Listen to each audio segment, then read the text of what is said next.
Hi, welcome to the Sankofa Pan-African series.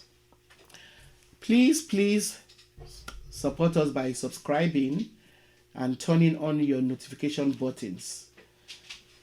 Thank you. The Kingdom of Dagbon in northern Ghana is believed to have been established by migrating cavalrymen who came from the Lake Chad Basin in the 15th century. This group was led by Tohaji, also known as the Red Hunter, whose descendants eventually founded Dagbon after conquering the Dagomba, who were the aboriginal settlers in the Volta River Basin. It should be noted that, like other oral explanations about ethnic origins, there are contestations about the particular descendant of Tahoji who founded Dagbon. Some accounts credit Sitobu as the founder, while some traditions insist it was his son, Na Nyangese. Either way, the founders established a capital city at Yendi Dabari, and the rulers took the title Yana. The royal title is particularly impressive and can be roughly translated as the king of strength. In other quarters, the Yana was regarded as the lion of Dagbon, in reference to their military antecedents as warrior kings. Indeed, the Yana was a really powerful king who acted as supreme judge and the commander-in-chief of the army. Historians suggest that the Dagbon were warlike people, and so war, then later trade, dominates the bulk of Dagbon's history. As I mentioned earlier, Dagbon's military founders descended on and subdued the Aboriginal people and their leaders that they met on the ground. They then installed themselves as paramount rulers. So after the conquest of Dagomba, the kingdom was then divided into three provinces: Karaga, Mion, and Savelugu, with each of these provinces administered by princes who were related to the royal family. Although the royalty held most of the political power, the government ensured that wealth trickled down to the poorer classes. And in a visit to Dagbon's capital, Yandi, during the first quarter of the 19th century, a European visitor was so impressed that he describes it glowingly and by recording that it was larger than Kumasi, with beautifully built and decorated houses. The same visitor to Yandi also reports that Ashantis who visited the city told him that they frequently lost their way in the streets of the large city. The markets of Yandi are described as vibrant scenes of commerce, and they were usually crowded with merchants from almost all the neighboring towns and kingdoms. As warlike people, the Dagbon traded in horses as well as cattle, but both rich and poor had the ability, actually possessed flocks of animals. So it was not just the rich who were traders in flocks of animals. Around the 17th century, another kingdom, the Mende Kingdom of Gonja, led by their warriors known as Bonya, emerged and established themselves close to Dagbon. So the Kingdom of Gonja was created after the conquest of Dagbon's neighbors. And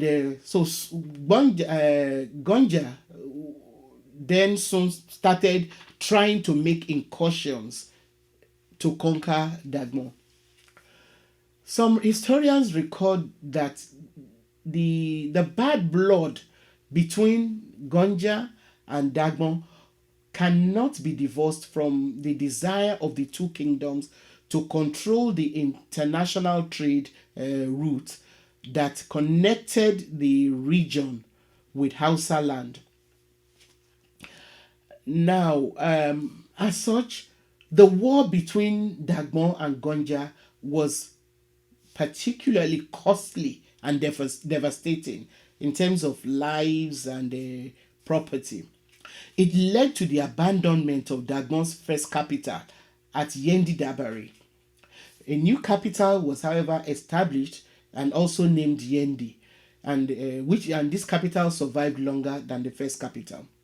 However, even after moving the capital city, Gonja continued to pose a threat to Dagbon until, led by a powerful Yena, a powerful Dagbon king, the Dagbon then managed to defeat the Gonja in a decisive battle in the early 18th century. Historians, however, note that although Dagbon won the war against the Gonja, the battle left Dagbon weak and vulnerable to an Ashanti incursion which followed soon after they defeated Gonja. This is said to be one of the reasons why it was possible for the Ashanti Ehene, the king of the Ashanti, to establish his influence over Dagbon. Subsequently, Dagbon had to pay annual tributes to the Ashanti until the European scramble and partition of Africa. Now, during this phase, Dagbon became the subject of the imperial interests of Germany and Britain initially.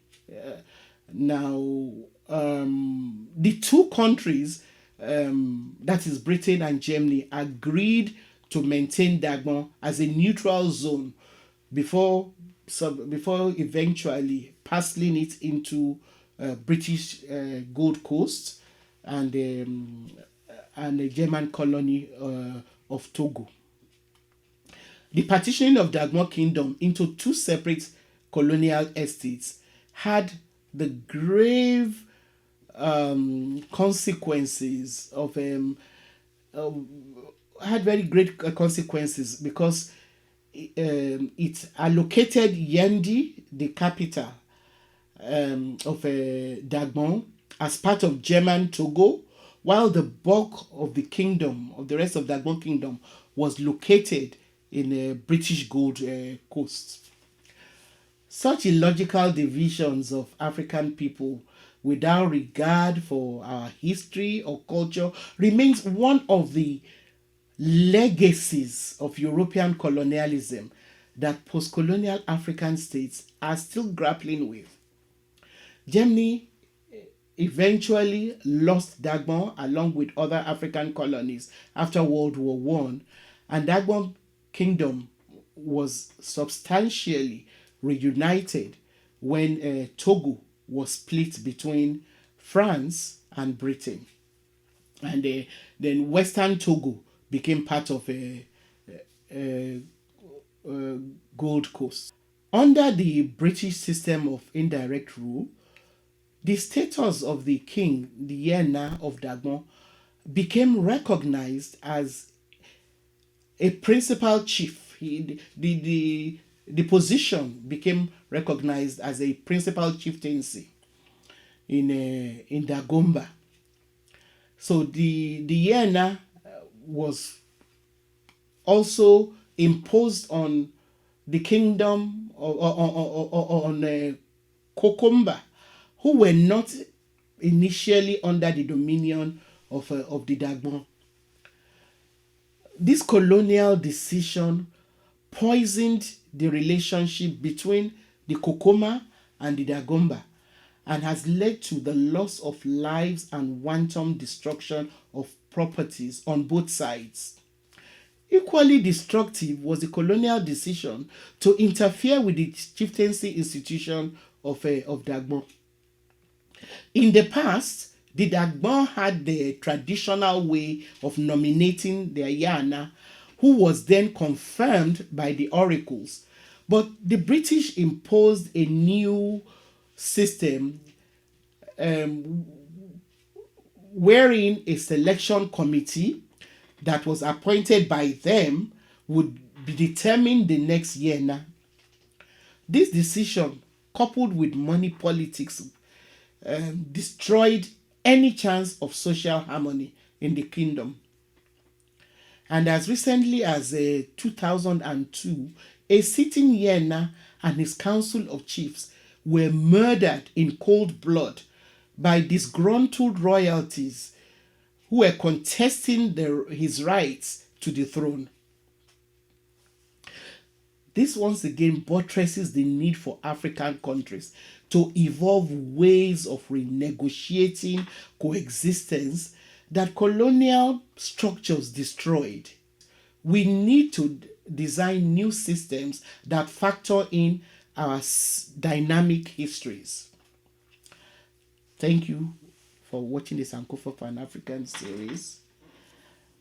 Please continue to sustain us and support us by telling your friends about us, giving us a thumbs up, and sharing our videos. Thank you.